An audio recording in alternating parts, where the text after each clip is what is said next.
What's up, guys? Welcome back to my channel.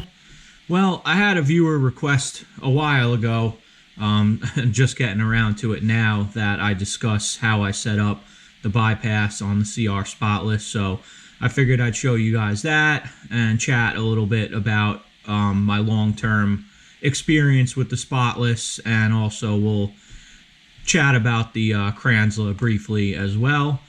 But yeah, it's a pretty basic setup. That's the water coming in. This is all stuff you can kind of get at the hardware store. They're just hose fittings. So you have a Y there and a shutoff, and then another Y valve on the other side. So the water comes in there. And then because that bottom valve is closed, the water can't go that way. So it forces it through that shutoff valve, through the tanks, which filters, and then it comes out. Because that line on the bottom is shut off on the other side, it forces it out through this extra particulate filter that I have on there and out through the pressure washer. So it's again, just all kind of screw together pieces. So if you want to bypass, you actually shut that shut off valve and then open that side. So now the water can't go through the tanks anymore because it's blocked, which forces the water to go through the bypass and into the bottom of the other Y valve, which the other Y valve is just a split. You never actually use those valves at all.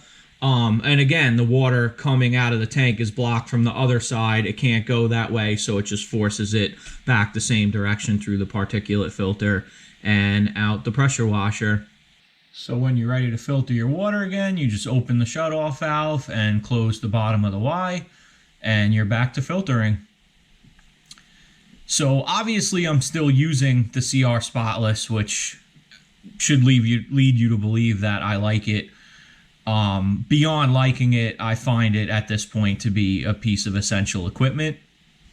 I couldn't imagine detailing in full sun without it, especially now. I'm working on some pretty expensive stuff, and I'm really not trying to have to do water spot removal or anything on nice garage kept McLarens and Bentleys.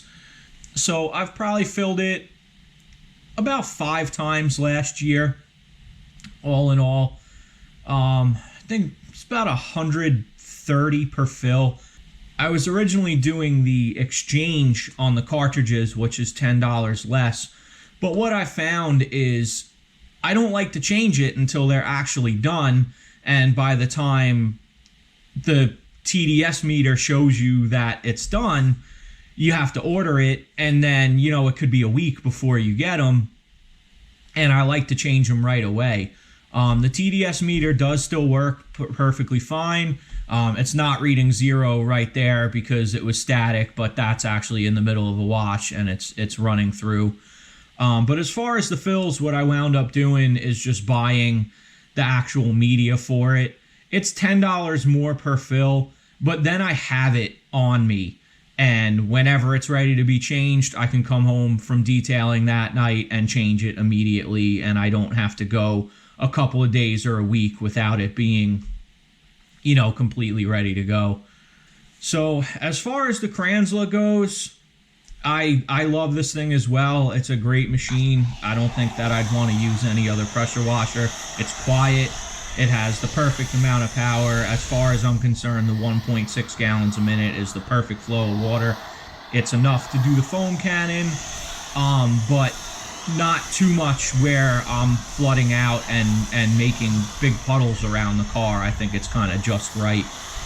That said, I've had a few issues with it. I've had to rebuild some stuff and replace some parts. So I'm going to make another video, hopefully in the next few weeks. And I want to get back into it and show you the one common part that I found to fail the most regularly, that I've replaced them a couple of times. Unfortunately, unless it does it, I'm not really going to have footage showing you guys the symptoms of what happens when it does mess up. But I'll try and kind of describe it the best I can, and who knows, in the next couple weeks, maybe it will go down on me and I'll get some footage of it. I hope not. I hope it goes for another 6 months without issue. So, anyway, if you followed along all this time, again, I thank you guys for watching. If you found this video helpful, you could help me out by hitting the like button or subscribe. That would be awesome. As always, thank you guys for watching, and I'll catch you on the next one.